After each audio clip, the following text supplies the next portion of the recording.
उद्धव ठाकरे और आदित्य ठाकरे हो गए हैं अरेस्ट और 96 लाख मतलब 96 लाख वोट की चोरी हुई है। बाप रे बाप, मतलब वोट भी चोरी हो रहे हैं। अब जब वोट ही चोरी होंगे तो फिर पब्लिक की जरूरत ही क्या है। तो सीधा सीधा ये तो आतंकवाद है एक तरीके से, अगर वोट चोरी हो रहे तो। पूरा मामला क्या है मैं इस वीडियो में बताने वाला हूं, वीडियो लास्ट तक जरूर देखिएगा। और प्लीज हाथ जोड़ के एक रिक्वेस्ट है कि प्लीज इस चैनल को सब्सक्राइब करिएगा, वीडियो को लाइक और शेयर करिएगा प्लीज, और लास्ट तक जरूर देखिएगा, तभी आपको समझ में आएगा, वरना बीच में स्किप करने से आपको पूरी बात समझ में कैसे आएगी। उद्धव ठाकरे और आदित्य ठाकरे का नाम कई सारे लिस्ट में आया है। आदित्य ठाकरे का नाम नारायण राणे के कहने के हिसाब से सुशांत सिंह राजपूत दिशा सालियान के केस में आया है। आदित्य ठाकरे का नाम वैसे भी 2-4 केसेस में है, लेकिन उनको अरेस्ट करना उन 2-4 केसेस में it's not possible easily.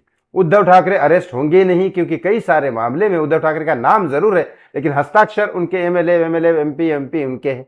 Sanjay Raut को आगे करके ये लोगों ने कई सारे टेंडर पास किए, तो संजय राउत के ऊपर तो घोटाले के मामले हैं, और इस बारे में संजय राउत अरेस्ट भी हो गए। जैसे खिचड़ी स्कैम सबने मिलकर किया, लेकिन आदित्य ठाकरे के क्लोज फ्रेंड जो है चौहान करके, उनको अरेस्ट किया, क्योंकि आदित्य ठाकरे ने उनको आगे कर दिया था। पात्रा चाल घोटाला 500 करोड़ का जो मामला था उद्धव ठाकरे के अंडर में हुआ था, लेकिन उन्होंने संजय राउत को आगे कर दिया, तो संजय राउत अरेस्ट हो गया। तो ऐसे जो छोटे मोटे घोटाले हैं उसमें इनको अरेस्ट करना मुश्किल है। तो फिर कौन से बड़े घोटाले में अरेस्ट हो गए भाई सुशांत सिंह राजपूत दिशा सालियान, बताता हूं। और दूसरी बात, इधर 96 वोट की चोरी का क्या मामला है, सबसे पहले बताता हूं। 96 वोट की चोरी का मामला, राज ठाकरे ने क्लेम कर दिया है कि बीजेपी ने 96 लाख वोटों की चोरी की है। ये राज ठाकरे भाई साहब बहुत बुरी तरह से फंसने वाला है, बहुत बुरी तरह से फंसने वाला है।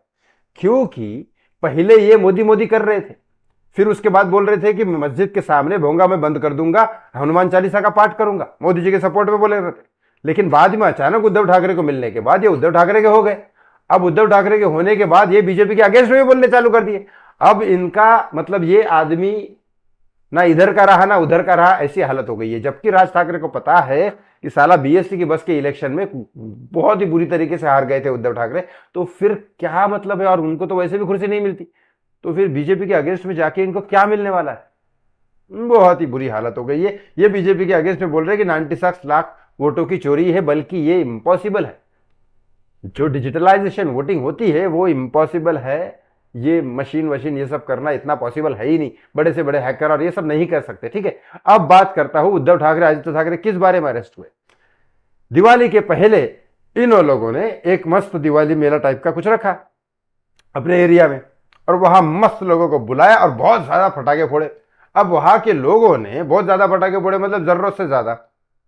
पर्यावरण मंत्री है आदित्य ठाकरे, प्रदूषण करना इनके बस की बात, इनको नहीं करना चाहिए, समझ गए।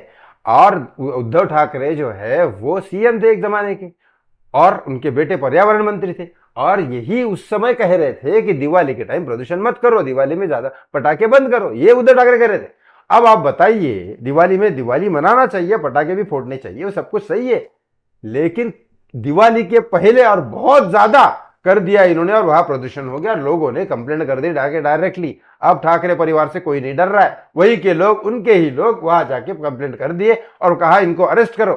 पुलिस अरेस्ट तो नहीं करेगी, क्योंकि आज भी ठाकरे के बहुत सारे लोग अंदर है, लेकिन हाँ ये बात है कि एफआईआर तो कर दिया। अब लोगों में हिम्मत जग रही है और लोग अब आवाज उठाएंगे। अब आपको क्या लगता है इस बारे में कमेंट बॉक्स में कमेंट करके जरूर बताएं। थैंक यू सो मच, बहुत बहुत धन्यवाद। जय श्री राम।